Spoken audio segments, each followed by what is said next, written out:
नमस्कार. 9:30च्या बातमीपत्रात मी दीपाली केळकर आपलं स्वागत करते. सुरुवातीला एक नजर ठळक बातम्यांवर. मुंबईच्या रेल्वे गाड्यांमध्ये 2006 साली झालेल्या बॉम्बस्फोट प्रकरणी 5 जणांना फाशी, 7 जणांना जन्मठेप. आयएनएस कोची ही नवी क्षेपणास्त्र विनाशिका आजपासून भारतीय नौदलाच्या ताफ्यात. 2 कंपन्यांमध्ये विभागणी करून दाभोळ वीज प्रकल्प पुन्हा कार्यान्वित होणार. अमृत अभियानाची 43 शहरात अंमलबजावणी करण्याचा राज्य मंत्रिमंडळाचा निर्णय.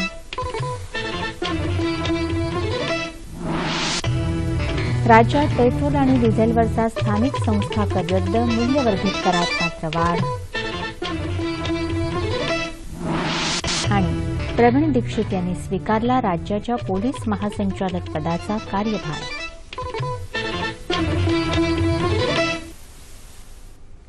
आणि आता सविस्तर वृत्त. मुंबईत 7 जुलै 2006 रोजी पश्चिम उपनगरीय रेल्वे गाड्यांमध्ये झालेल्या साखळी बॉम्बस्फोट प्रकरणातल्या 5 दोषींना आज विशेष मोक्का न्यायालयानं फाशीची शिक्षा ठोठावली, तर इतर 7 आरोपींना जन्मठेपेची शिक्षा दिली आहे. या प्रकरणी न्यायालयानं 13 पैकी 12 आरोपींना दोषी ठरवलं होतं. नावेद हुसेन खान, रशीद हुसेन खान, अहेतेशाम, कुतुबुद्दीन सिद्दीकी, फैजल शेख आणि कमाल अन्सारी या दोषींना बॉम्बस्फोटाचा कट रचल्याप्रकरणी फाशी ठोठावली आहे. सरकारी वकिलांनी या खटल्यातल्या 8 दोषींना फाशीची शिक्षा देण्याची मागणी केली होती. मुंबईतल्या पश्चिम उपनगरी रेल्वे गाड्यांच्या प्रथम श्रेणी डब्यात 7 जुलैला संध्याकाळी गर्दीच्या वेळी हे बॉम्बस्फोट झाले होते. 11 मिनिटांमध्ये झालेल्या या साखळी बॉम्बस्फोटांमध्ये 188 जणांचा बळी गेला होता, तर 800हून अधिक जण जखमी झाले होते. या बॉम्बस्फोटांमध्ये प्रेशर कुकरचा वापर करून डब्यात बॉम्ब ठेवले होते. त्या आधारावर तपास करत दहशतवाद विरोधी पथकानं या कटाचा उलगडा केला. या खटल्याची सुनावणी तब्बल 9 वर्ष सुरू होती. न्यायालयाच्या या निर्णयाचं राज्य सरकारनं स्वागत केलं आहे. या खटल्याचा तपास करणारे तत्कालीन दहशतवाद विरोधी पथकाचे प्रमुख KP रघुवंशी यांनी या निर्णयाबाबत समाधान व्यक्त केलं आहे. हर तरह के एलिगेशन लगाए गए थे, इसके बावजूद आज कोर्ट ने हमारे जो इन्वेस्टिगेशन के जो तथ्य उनके सामने रखे थे उसको यकीन करते हुए आज ये फाइनल वर्डिक्ट दिया है. इससे हमारी पूरी ATS टीम का समाधान है. शत्रूच्या छुप्या क्षेपणास्त्रांचा शोध घेऊन त्यांचा विनाश करणारी आयएनएस कोची या भारताच्या अत्याधुनिक युद्धनौकेचं आज मुंबईत माझगाव डॉक इथं संरक्षण मंत्री मनोहर पर्रिकर यांच्या हस्ते जलावतरण झालं. प्रशांत महासागर परिसरावर अधिराज्य गाजवणारं आणि शेजारी राष्ट्रांशी मैत्रीचे संबंध ठेवणारं सक्षम नौदल उभारण्यास सरकार कटिबद्ध आहे, अशी ग्वाही संरक्षण मंत्री मनोहर पर्रिकर यांनी यावेळी बोलताना दिली. ही युद्धनौका नौदलाच्या ताफ्यात सहभागी झाल्यानं नौदलाची शक्ती वाढली असल्याचं पर्रिकर म्हणाले. भारतीय नौदलासाठी हा एक मैलाचा टप्पा असून आयएनएस कोची ही नौका विदेशी युद्धनौकांच्या तोडीची असल्याचं पर्रिकर म्हणाले. माझगाव डॉकसाठी हा अभिमानाचा क्षण असल्याचं पर्रिकर यांनी सांगितलं. यावेळी नौदल प्रमुख अॅडमिरल RK धवन आणि पश्चिम नौदल कमांडचे प्रमुख SPH चिमा उपस्थित होते. 164 मीटर लांब तर 17 मीटर सुरुंद अशा या महाकाय युद्धनौकेवर अत्याधुनिक आणि बहुविध मार्गाने टेहळणी करणारी विशेष यंत्रणा कार्यान्वित करण्यात आली आहे. धोक्याची सूचना देणारी अत्याधुनिक रडार प्रणाली असणारी ही नौदलातली दुसरी युद्धनौका आहे. शत्रूच्या हल्ल्याचा बिमोड करण्यासाठी शस्त्रास्त्र आणि संवेदकांनी सुसज्ज असलेल्या नौकेवर 2 हेलिकॉप्टर्स तैनात करण्यात येणार आहेत. आकाशात क्षेपणास्त्र मारा करण्याची क्षमता असलेल्या या युद्धनौकेची बांधणी मुंबईच्या माझगाव डॉक्समध्ये करण्यात आली आहे. रत्नागिरी जिल्ह्यातला बंद पडलेला दाभोळ वीज प्रकल्प पुन्हा सुरू करण्याचा मार्ग मोकळा झाला आहे, अशी माहिती केंद्रीय ऊर्जा मंत्री पियुष गोयल यांनी आज दिली. या प्रकल्पांशी संबंधित सर्व अडचणी दूर करण्यात आल्या आहेत. हा प्रकल्प 2 कंपन्यांमध्ये विभागला जाईल, असंही त्यांनी सांगितलं. ऊर्जा प्रकल्प आणि नैसर्गिक वायू प्रकल्प वेगवेगळे करून ते स्वतंत्र कंपन्यांद्वारे चालवले जातील, असंही गोयल म्हणाले. येत्या काळात महागाई दर नियंत्रणात राहील अशी परिस्थिती असल्यानं 0.5% व्याजदर कपात करण्याचा निर्णय रिझर्व्ह बँकेनं घेतला. या निर्णयामुळे अर्थव्यवस्था आणि गुंतवणुकीला चालना मिळेल अशी अपेक्षा रिझर्व्ह बँकेचे गव्हर्नर रघुराम राजन यांनी व्यक्त केली. मुंबई दूरदर्शनला दिलेल्या विशेष मुलाखतीत ते आज बोलत होते. महंगाई इतनी बढ़ेगी नहीं, क्योंकि ये सारा वीकनेस है, फैला हुआ है। तो हमने सोचा कि 25 तो कर सकते हैं, लेकिन अगर और करेंगे तो शायद हमारे इंडस्ट्रियलिस्ट को थोड़ा कॉन्फिडेंस आएगा कि इन्वेस्ट करना है, कि डिमांड मांग बढ़ेगी और इसलिए हमारे प्रोडक्ट्स के लिए मार्केट होगी और हम इन्वेस्ट कर सकते हैं। तो इन्वेस्टमेंट बढ़ाने के लिए हमने थोड़ा एडवांस किया है ये रेट कट को। या दर कपातीमुळे खाजगी आणि व्यावसायिक बँका व्याजदर कमी करून त्याचा लाभ ग्राहकांपर्यंत पोहोचवतील, असंही राजन म्हणाले। केंद्र सरकारनं अन्नधान्याच्या किमती नियंत्रणात ठेवण्यासाठी अनेक उपाययोजना केल्या आहेत। जागतिक स्तरावरही खाद्यान्न किमती आटोक्यात आहेत। हे व्यवस्थापन असं सुरूच राहिल्यास महागाई दर चिंतेचा विषय ठरणार नाही, असं राजन म्हणाले। वित्तीय तूट भरून काढण्याचं लक्ष्य गाठण्यासाठी प्रयत्न व्हावेत अशी अपेक्षा राजन यांनी व्यक्त केली। आपल्या सकल राष्ट्रीय उत्पन्नाचा 50% वाटा हा आयात निर्यातीसारख्या बाह्य गोष्टींवर अवलंबून आहे। त्यामुळे जागतिक अर्थकारणापासून आपण अलिप्त राहू शकत नाही। मात्र देशात थेट परदेशी गुंतवणूक वाढली आहे, त्यामुळे जागतिक मंदीचा लाभ होण्याची संधी भारताला मिळाली असल्याचं राजन म्हणाले। केंद्र सरकारच्या अमृत अभियानाची राज्यातल्या 43 शहरांमध्ये अंमलबजावणी करण्याचा निर्णय राज्य मंत्रिमंडळानं आज घेतला।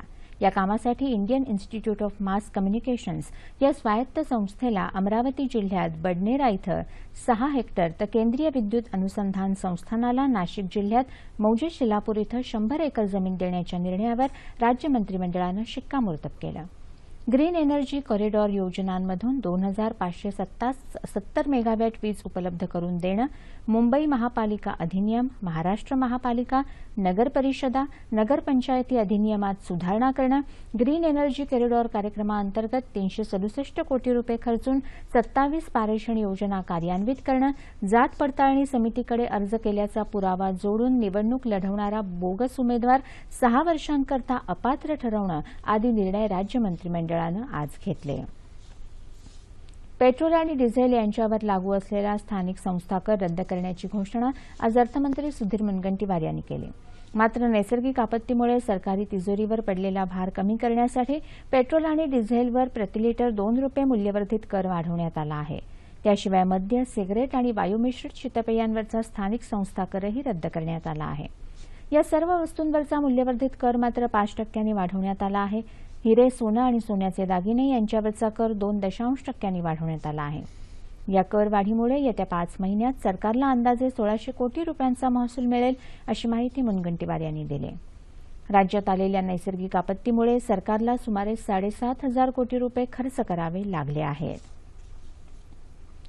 राज्याचे नवे पोलीस महासंचालक म्हणून प्रवीण दीक्षित यांनी आज कार्यभार स्वीकारला।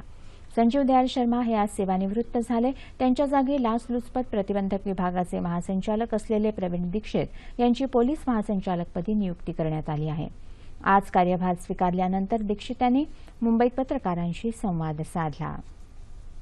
पोलीस खात्याचं नेमकं काय प्राधान्य राहील, कोणती आव्हानं समोर आहेत, याबाबत त्यांनी यावेळी माहिती दिली।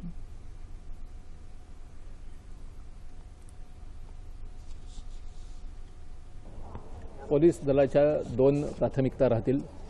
एक तर जे काही पोलीस कारवाया करतात त्याच्यामध्ये दोषसिद्धी वाढवणे, दुसरं पोलीस ज्या काही कारवाया करतात त्या संपूर्ण कारवायांसाठी पोलिसांना लोकाभिमुख बनवणे हे एक मोठं आव्हान आहे आणि लोकांच्या मदतीने या ज्या काही समस्या आहेत त्या समस्यांवरती तोंड देणे। देशातल्या होतकरू आणि उत्साही तरुणांना आपला स्वतःचा उद्योग सुरू करण्यासाठी पंतप्रधान मुद्रा बँक योजना उपयुक्त ठरेल। या योजनेत 3 प्रकारात कर्ज वाटप होणार असून 10 ते 15 हजार पर्यंतचं शिशु कर्ज, 50,000 ते 5 लाखापर्यंत किशोर कर्ज आणि 5 लाख ते 10 लाखांपर्यंतचं तरुण कर्ज अशी विभागणी करण्यात आली आहे, असं आज रसायन आणि खत राज्यमंत्री हंसराज अहिर यांनी मुंबईत पत्रकार परिषदेत सांगितलं। देशातली गरिबी आणि बेरोजगारी कमी करण्यासाठी ही योजना आखणं हे महत्त्वाचं पाऊल आहे, असंही अहिर यांनी सांगितलं। संपूर्ण देशात आतापर्यंत 31,80,000 लोकांना कर्ज देण्यात आलं असून 25 लाख लोकांना शिशु कर्ज देण्यात आल्याचं अहिर यांनी सांगितलं। पंतप्रधान जनौषधी योजना ही लवकरच सुरू होणार असल्याचंही अहिर यांनी सांगितलं। या योजनेअंतर्गत 1000 औषधी दुकानांची सुरुवात एकदम होणार असून सर्व दुकानात औषधांची किंमत समान असेल. बेरोजगार बीफार्म युवकांना या योजनेअंतर्गत रोजगार मिळेल असं अहिर म्हणाले. सोलापूरचा समावेश पहिल्या 100 स्मार्ट सिटीजमध्ये झाला आहे. केंद्र सरकारच्या निकषांनुसार हे शहर पहिल्या 20 शहरांमध्ये येण्याकरता सोलापूर महानगरपालिका युद्धपातळीवर प्रयत्न करत आहे, अशी माहिती स्मार्ट सिटीचे समन्वयक प्राध्यापक नरेंद्र काटीकर यांनी आज सोलापुरात दिली. याबाबत शहरातल्या विद्यार्थ्यांच्या मदतीनं सामाजिक प्रसारमाध्यमांद्वारे लोकांची मतं जाणून घेण्यात येत असल्याचं ते म्हणाले.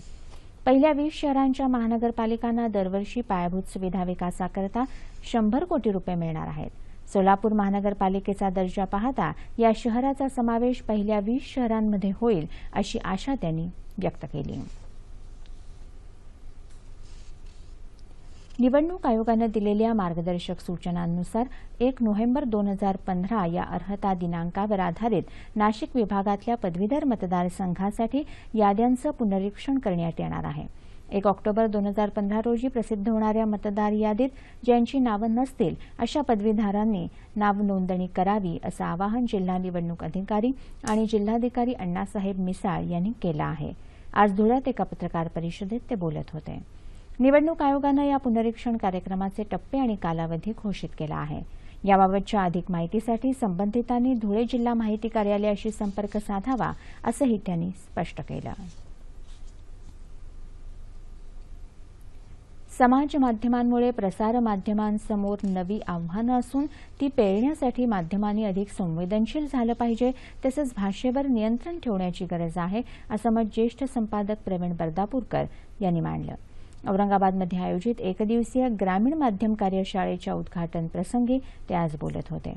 शेतकरी आत्महत्या हा गंभीर विषय असून तो माध्यमांनी संवेदनशीलतेनं हाताळावा अशी अपेक्षा औरंगाबादचे महसूल उपायुक्त जितेंद्र पापळकर यांनी व्यक्त केली. मराठवाड्याच्या दुष्काळ सदृश परिस्थितीबाबत सुरू असलेल्या सरकारी उपाययोजनांचीही उपायुक्तांनी यावेळी माहिती दिली. जळगाव जिल्ह्यात अमळनेर इथं असलेल्या प्रताप तत्वज्ञान केंद्राचा यंदा शताब्दी महोत्सव आहे. तत्वज्ञानाचा अभ्यास करणारी अशी 2च केंद्र भारतात आहेत. त्यापैकी एक कोलकाता इथं तर दुसरं अमळनेर इथं आहे. 1916 साली प्रसिद्ध उद्योगपती प्रताप शेठ यांनी ही संस्था स्थापन केली. या केंद्रात संस्कृत ग्रंथ, भारतीय आणि पाश्चात्य तत्वज्ञानविषयीचे ग्रंथ तसंच इतर विपुल ग्रंथसंपदा आहे. साने गुरुजींची कर्मभूमी असलेल्या या शहरातल्या तत्वज्ञान केंद्रात साने गुरुजी, NC घोष, RD पंडित यांच्यासह अनेक नामवंत साहित्यिक आणि विद्वानांनी महत्वाचं योगदान दिलं आहे. शेतकऱ्यांनी कोणत्याही परिस्थितीत आत्महत्येचा मार्ग स्वीकारू नये असं आवाहन शेतकरी संघटनेचे नेते वामनराव चटप यांनी केलं आहे. ते आज हिंगोलीत दुष्काळ परिषदेत बोलत होते. दुष्काळी जिल्ह्यात सर्व उद्देशांची पूर्तता करण्यासाठी तालुका आणि गाव पातळीवर 10 पुरुष तसंच 5 महिलांची समिती नेमावी असं ते म्हणाले. शेतकऱ्यांनी खचून न जाता समितीशी संपर्क साधावा असं आवाहन चटप यांनी केलं. शेतकऱ्यांची संपूर्ण कर्जमुक्ती, नवतंत्रज्ञान थेट शेतकऱ्यांपर्यंत पोहोचवणं, त्यांच्या मुलांना विनाअट शिक्षण, कर्ज, आजारपण, कार्यासाठी मदत अशा अनेक मागण्या दुष्काळ परिषदेत शेतकरी संघटनेनं केल्या. रिझर्व्ह बँकेच्या व्याजदर कपातीचा सकारात्मक परिणाम आज मुंबई शेअर बाजारावर जाणवला. दिवसभर तेजीत असलेला निर्देशांक 376 अंकांच्या वाढीसह 26,154 अंकांवर बंद झाला. राष्ट्रीय शेअर बाजाराचा निफ्टीही 105 अंकांनी वाढून 7,948 अंकांवर स्थिरावला. रिझर्व्ह बँकेनं अपेक्षेपेक्षा जास्त व्याजदर कपात केल्यानं बँकिंगसह अनेक क्षेत्रातले समभाग आज तेजीत होते. प्रसार भारतीतर्फे आयोजित करण्यात आलेल्या हिंदी पंधरवड्याच्या समारोपानिमित्तानं मुंबईतल्या दूरदर्शन केंद्रात राजभाषा पुरस्कार वितरण सोहळ्याचं आयोजन करण्यात आलं होतं. या सोहळ्यात हिंदी पंधरवडा स्पर्धेच्या विजेत्यांना मान्यवरांच्या हस्ते प्रशस्तीपत्र देऊन सन्मानित करण्यात आलं. या कार्यक्रमाला मुंबई दूरदर्शन केंद्राचे अतिरिक्त महासंचालक मुकेश शर्मा आणि वृत्त विभागाचे संचालक सुदर्शन पंतोळे यांच्यासह मुंबई दूरदर्शन केंद्रातील अधिकारी आणि कर्मचारी उपस्थित होते. तसंच मुंबई आकाशवाणीतही हिंदी पंधरवड्याचा समारोप झाला. यावेळी अस्मिता या राज्यभाषा पत्रिकेचं प्रकाशन चित्रपट निर्माते रमेश सिप्पी यांच्या हस्ते करण्यात आलं. हिंदी पंधरवडा स्पर्धेच्या विजेत्यांना मान्यवरांच्या हस्ते प्रशस्तीपत्र देऊन त्यांचं कौतुक करण्यात आलं. कार्यक्रमाचे प्रमुख पाहुणे ज्येष्ठ अभिनेते विक्रम गोखले यांनी भाषेचं महत्त्व विशद केलं.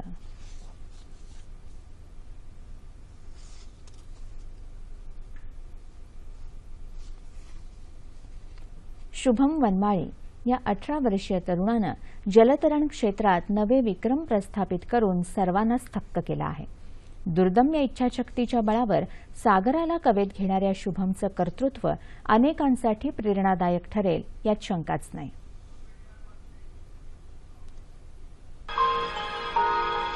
स्वप्नांच्या पंखांना जिद्द आणि चिकाटीचं पाठबळ मिळालं तर यशाचं आभाळ सहज कवेत येतं. नवी मुंबईचा शुभम वनमाळी हा तरुण याचंच मूर्तिमंत उदाहरण. त्यानं लाटांशी 2 हात करून जलतरण क्षेत्रात केलेले विविध विक्रम आश्चर्यानं थक्क करणारे. नुकतंच 25 ऑगस्ट रोजी अमेरिकेतल्या कॅटलिना बेटापासून लॉस एंजलिसपर्यंत 31 किलोमीटर लांबीची खाडी शुभमनं पार केली, तीही अवघ्या 10 तास 42 मिनिटात. त्याआधी 14 ऑगस्टला जिब्राल्टरची सामुद्रधुनी 3 तास 16 मिनिटात पार करून त्यानं नवा आशियाई विक्रम केला. तसंच तब्बल 32 किलोमीटर लांबीची इंग्लिश खाडी त्यानं फक्त 12 तास 42 मिनिटात पार केली. जागतिक खुल्या जलतरण संघटनेनं शुभमला 27वं मानांकन दिलंय. त्याबरोबर जलतरण क्षेत्रात मानाचा असलेला आफ्रिकन तिहेरी मुकुट मिळवणारा तो भारतातला पहिला युवा जलतरणपटू ठरलाय. ध्येयानं झपाटलेल्या हातांना निश्चयाचं बळ मिळालं तर सागरावरही मात करता येते, हेच शुभमनं सिद्ध केलंय.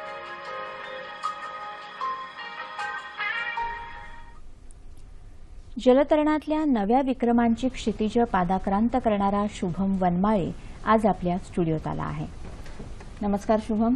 नमस्कार. 9:30च्या बातमीपत्रात तुझं मनापासून स्वागत. आणि तू जे विक्रम केलेले आहेस, जे यश मिळवलेलं आहेस, त्यासाठी सर्वात प्रथम सह्याद्री वाहिनीतर्फे तुझं मनापासून अभिनंदन करते. आणि छान तुझ्याशी आज गप्पा मारायच्या आहेत आपल्या 9:30च्या बातम्यांमध्ये. हे जाणून घ्यायला आवडेल की स्विमिंग शिकायला केव्हापासून, वयाच्या कितव्या वर्षापासून तू सुरुवात केलीस आणि मग ह्याच क्षेत्रामध्ये करिअर करायचं हे केव्हा ठरवलंस? मी 9 वर्षाचा होतो जेव्हा मी स्टार्ट केलं. आणि पहिला 4-5 वर्ष असेच म्हणजे आवड म्हणून मजा करायचो पाण्यात, जास्त काय स्ट्रेस नाही. आई वडिलांनी सुद्धा जास्त फोर्स नाही केलं मला. पण नंतर जसं मला मेडल्स भेटायला लागले, हळूहळू प्रोग्रेस होत गेलं माझं, तसं जसं माझं आवड पण जास्त निर्माण होत गेली आणि क्युरियस होतं मी अजून काहीतरी नवीन करायचं. आणि 2013मध्ये बाबा माझ्याकडे आले आणि बाबांनी मला विचारलं की इंग्लिश चॅनल करू शकतोस का? मी बोललो हो करू शकतो.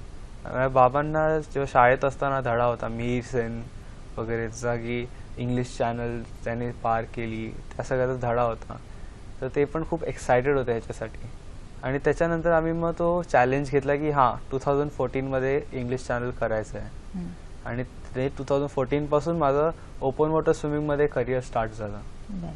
आता इंग्लिश खाडी हे सगळ्या जलतरणपटूंसाठी एक आव्हान असतं, एक चॅलेंज असतं. तर तुझी प्रेरणा नेमकी काय होती आणि अडचणी नक्कीच तुला आल्या असतील त्यासाठी, तर त्या काय होत्या? प्रेरणा म्हणजे बाबाच होते. ज्या प्रकारे त्यांनी मला मोटिवेट केलं स्विमसाठी आणि जेवढं ते म्हणजे खंबीरपणे माझ्या मागेशी उभे होते, त्यामुळे मला जास्त म्हणजे सपोर्ट होता माझा एक. आणि चॅलेंजेस खूप आले. आर्थिक परिस्थिती आमची एवढी नव्हती. हे स्विम्स जे असतात ते खूप कॉस्टली असतात, खूप एक्सपेन्सिव्ह असतात. इंग्लिश चॅनल आणि मी जे स्टेट ऑफ जिब्राल्टर 2014मध्ये केलं तेव्हा मला 30 lakhs हे आलं एक्सपेन्स आणि खूप कमी स्पॉन्सरशिप भेटली. आणि त्याच्यानंतर मग आत्ता परत कॅटलिना चॅनल स्विम केला आणि मॅनहॅटन रिव्हर स्विम केलं, तर तिकडे पण स्पॉन्सरशिप काहीच नाही भेटली. आणि मिडल क्लास बॅकग्राऊंडमधनं असल्यामुळे पॅरेंट्सना तेवढं हे जमा करणं, पैसे जमा करणं तेवढं जमत नाही, म्हणून ते एक चॅलेंज होतं. आणि अदर दॅन दॅट स्विमिंगमध्ये पण पाण्यात थंड पाणी, ॲक्वॅटिक लाईफ, मग असे आणि वेदर असे बरेच हे जे स्ट्रगल्स आले. म्हणजे हवामान बदल जो असतो, त्याच्यानंतर सागरी जीव जे असतात त्याचंही एक पुढे आव्हान असतं. आणि किती डिग्री तिथे तापमान होतं जेव्हा तू? सगळीकडे असं वेगळं वेगळं हां. असतं. इंग्लिश चॅनल मी केलं ते 12 to 15 डिग्रीज टेम्परेचरच्या मध्ये होतं आणि तिकडे खूप जेलीफिशेस असतात. स्विम करताना जेलीफिशेस स्टिंग होतात. स्टिंग झालं असा शॉक सारखा जातो आणि त्याच्यानंतर मग ॲक्वॅटिक लाईफ्स असतात खूप. जेव्हा मी स्विम करत होतो तेव्हा कॅटलिना USA ला मी जेव्हा लास्ट इयर स्विम करत होतो तेव्हा मी स्विम करताना एक 70 फूट वेल मासा आलेला आमच्यामध्ये आणि बाबांना दिसला पण मला नाही दिसला. मी तर स्विम करत होतो. असे खूप प्रकारचे अडचणी असतात आणि थंड पाण्यामुळे स्विमर्स ऑफन हायपोथर्मियामध्ये जातात आणि त्याच्यामुळे स्विमर्स इव्हन कोमामध्ये जाऊ शकतात. तर हे सगळे स्विम्स बेसिकली लाईफ थ्रेटनिंग सुद्धा असतात. आता इंग्लिश खाडी पोहण्यासाठी तू तयारी कशी केलीस आधी? किती दिवस तुझी तयारी सुरू होती? इंग्लिश चॅनल पोहण्यासाठी मी 2 महिने आधी गेलेलो स्विमसाठी UKला आणि UKला गेल्यानंतर मी पहिला दिवस मी पाण्यात उतरलो आणि मी 7 मिनिटात बाहेर आलो. म्हणजे स्विम चालू केल्या माझी बॉडी फ्रीज झाली थंड पाण्यामुळे. क्रॅम्प्स यायला लागले, माझी हात अशी वाकडी व्हायला लागली आणि त्याच्यानंतर 7 मिनिटं जे केलं त्याच्यानंतर मग ईच डे मी माझं कॅपॅसिटी वाढवायचो. ईच डे मी 7 मिनिट्स केलं पहिल्या दिवशी, त्याच्यानंतर 30 मिनिट्स, त्याच्यानंतर मग 1 hour. मग असं करत करत 2 monthsमध्ये मी 8 hours पर्यंत पोहोचलेलो. पण दिवसाला मी 8 hours स्विम करायचो. तिकडे खूप स्विमर्स होते तर ते बोलायचे मला की तू काय करतोयस? मी सकाळी नाश्ता करायला आलो तेव्हा सुद्धा तू स्विम करत होता. मग त्याच्यानंतर मी दुपारी जेवायला आलो तू स्विम करत होता, संध्याकाळी परत नाश्त्याला आलो तू अजूनही स्विम करतो आणि आता बाहेर निघालेस. तर ते एकदम शॉक व्हायचे ते सगळं बघून. म्हणजे हे यश आता दिसतंय पण त्या पाठीमागे तुझे अथक परिश्रम आहेत आणि आई बाबांचं सहकार्य, त्यांचा सपोर्ट हा तुझ्यासाठी खूप महत्वाचा आहे. जसं तू मगाशी म्हणालास की आर्थिक बाबी जुळवणं, आर्थिक गणित जुळवणं हे खूप कठीण असतं. तर शासनाकडून, समाजाकडून तुझी काय अपेक्षा आहे? माझी अपेक्षा ही आहे की मी समजू शकतो जर का कोण फर्स्ट टाइम अटेम्प्टला चाललंय तर त्याला त्यांना फेथ नसतो की तो करेल की नाही करेल. पण ज्यांच्याकडे चांगला ट्रॅक रेकॉर्ड आहे, जे चांगलं आधी सुद्धा ज्यांनी स्विम केले, ॲटलिस्ट त्यांना हेल्प करू शकते शासन. आणि जर का अशी हेल्प आली, तसे माझ्यासाठी खूप स्विमर्स आहेत ज्यांना हे सगळं करायचं आहे पण आर्थिक परिस्थितीमुळे नाही जमत. पॅरेंट्सना खूप स्ट्रगल करावं लागतं. म्हणून मग जर का शासनाने थोडीफार पण मदत केली तर खूप बरं होईल. ह्या स्पोर्ट्समध्ये इंडिया खरंच खूप पुढे जाऊ शकतो. आता तू आफ्रिकन तिहेरी मुकुट मिळवलायस, मुख्य तिहेरी मुकुट मिळवलायस, त्याचं महत्व काय सांगशील आम्हाला? मुख्य तिहेरी मुकुट बेसिकली 3 स्विम्सचं कॉम्बिनेशन आहे. 3 स्विममध्ये येतात English channel, strait of Gibraltar, Catalina आणि ते आफ्रिकन ट्रिपल क्राऊन आहे. आणि मेन ट्रिपल क्राऊन आहे इंग्लिश चॅनल, कॅटलिना चॅनल आणि मनहॅटन रिव्हर. आणि हे basically it's like a triple crown. Open वॉटरचा राजा म्हणू शकतो आपण त्याला, किंग ऑफ ओशन्स असं. आता पुढच्या महत्वाकांक्षा काय आहेत आणि तुझ्या तर काय पुढे करायचंय? एवढे विक्रम तर तू केलेस.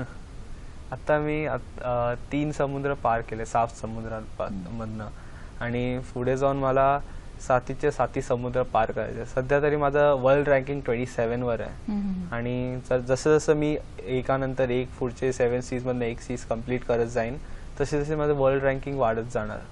तर तेच आता तेच प्रयत्न चालू आहे. जर का तेवढी आर्थिक परिस्थिती असेल, तेवढा मला सपोर्ट असेल तर मी एका वर्षात सुद्धा 7चे 7 समुद्र करू शकतो. आणि मी मगाशी म्हटल्याप्रमाणे आई बाबांचा तर तुला भरपूर सपोर्ट आहेच, पण तुझे प्रशिक्षक आणि विशेषतः तुझे क्रीडा सायकोलॉजिस्ट जे असतात, क्रीडा मानसशास्त्रज्ञ, त्यांचा सपोर्ट, त्यांचं मार्गदर्शन तुला कसं लाभलं या सगळ्या प्रवासामध्ये? हे दोन्ही खूप मेन असतात. माझ्या स्पोर्ट्ससाठी जिकडे खूपच जास्त मेंटल टफनेस पाहिजे, मानसिक ताकद तेवढी पाहिजे, कारण की बॉडी हे फिजिकल नाही आहे, हे कम्प्लिटली मेंटल ह्याच्यावर आहे. मानसिक ताकद जेवढी असेल तरच एक माणूस ते स्विम करू शकतो. तर त्याच्यासाठी मी IPS सेंटरवर शुभांगी दातार मॅडमकडे जायचो आणि ते मला खूप हेल्प करायचे. मी खूप लहानपणापासून त्यांच्याकडे जातोय आणि आता माझ्यावर खूप फरक पडला त्यांच्यामुळे. आणि त्याच्यानंतर मग मी माझे कोच गोकुळ कामत, ते शिव छत्रपती अवॉर्डी आहेत, त्यांनी खूप इंटरनॅशनल स्विमरना ट्रेन केलं. त्यांचा पण कंटिन्यूस माझ्यावर फोकस असायचा, खूप ट्रेनिंग घ्यायचे. मी दिवसाला 8-8 तास स्विम करायचो, ते कंटिन्यू माझ्याबरोबर असायचे. त्यांचा पण खूप महत्त्वाचा हे आहे, महत्वाचा वाटा. भूमिका आहे Yes. त्याच्यामध्ये. आता नवीन जे तरुण आहेत ज्यांना या क्षेत्रात यायचंय त्यांना तू काय मार्गदर्शन थोडक्यात करशील? त्यांना फक्त हे सांगू शकतो की स्विम हे बेसिकली फिजिकल नाही आहे, मेंटली हा स्विम होतो. जे तुम्ही प्रॅक्टिसमध्ये करता ते इम्पॉर्टंट आहेच, पण जे तुम्ही तिकडे कराल ते कम्प्लिटली डिफरंट असणार प्रॅक्टिसपासून. तर तुम्हाला तिकडे जाऊन जे तुम्ही ट्रेनिंग कराल त्याच्यावर पण खूप इम्पॉर्टन्स द्यावा लागेल. मी जेव्हा पहिल्यांदा गेलेलो माझे बोटं सगळी वाकडं झालेली आणि तुम्हाला ते मेंटली थोडं स्ट्रॉंग राहावं लागेल स्विम करायला. असं एक प्रकरण होता की जेव्हा मी कॅटलिना चॅनल स्विम केलो तेव्हा पाण्यात बॅक्टेरियाज होते, एक डिफरंट टाईपचे बॅक्टेरियाज होते. तसे तुम्ही त्यांना हात लावला बॅक्टेरियाला, वॉटर डिस्टर्ब झालं तर ते ग्लो व्हायचे, मग पाण्यात अशी लाईट यायची अंधारात. कारण की स्विम बेसिकली रात्री 10ला स्टार्ट झालेला, तर अंधारात ते लाईट आल्यावर एक भीती येते आणि ती भीती आल्यावर मग स्विमर्स खूप घाबरू शकतात आणि कधी कधी डॉल्फिन्स येतात, डॉल्फिन्स आणि शार्क सुद्धा येतात. तर जर का तुम्ही मेंटली टफ असाल तरच हा स्विम होऊ शकतो. तुझी जिद्द पाहून आणि तुझी अथक परिश्रम तुझे पाहून कुसुमाग्रजांची ओळी तुझ्यासाठी म्हणाव्याशा वाटतायत की अनंत अमुची ध्येयासक्ती अनंत अनाशा किनारा तुला पामराला. तुझे जे 7 समुद्र पार करण्याची तुझी जी महत्वाकांक्षा आहे ती पुरी होईल आणि पुन्हा तुला आम्ही बातम्यांसाठी मुलाखतीसाठी बोलवू या खात्रीसह आता इथेच थांबूया. धन्यवाद. थँक्यू. वळूया उर्वरित बातम्यांकडे. आता हवामान वृत्त आणि हवामानाचा अंदाज. येत्या 36 तासात कोकणात काही ठिकाणी तर मध्य महाराष्ट्र, मराठवाडा आणि विदर्भात तुरळक ठिकाणी मेघगर्जनेसह पाऊस पडण्याची शक्यता आहे. विशेषतः आज राज्यात काही ठिकाणी तुरळक पाऊस पडण्याचा अंदाज हवामान विभागानं वर्तवला आहे. आणि आता तापमान अंश सेल्सिअसमध्ये.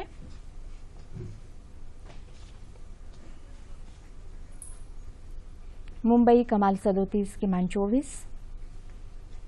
नागपूर 34 आणि 22, पुणे 34-20,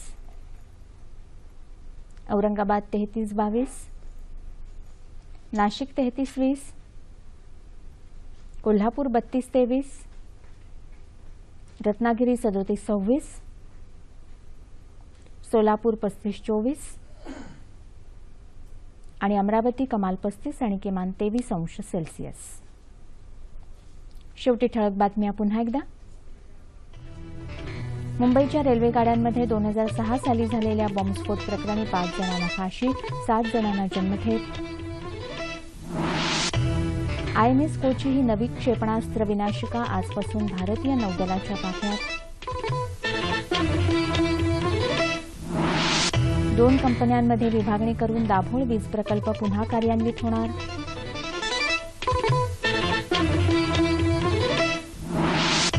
अमृत अभियानाची 43 शहरात अंमलबजावणी करण्याचा राज्य मंत्रिमंडळाचा निर्णय.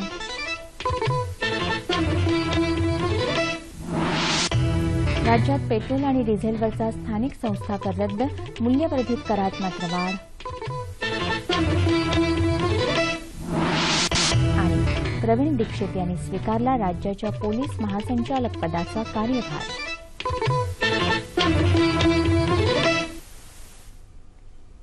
याबरोबर हे बातमीपत्र संपलं. पुन्हा भेटूया उद्या सकाळी 8:30 वाजता आपल्या सह्याद्री वाहिनीवर.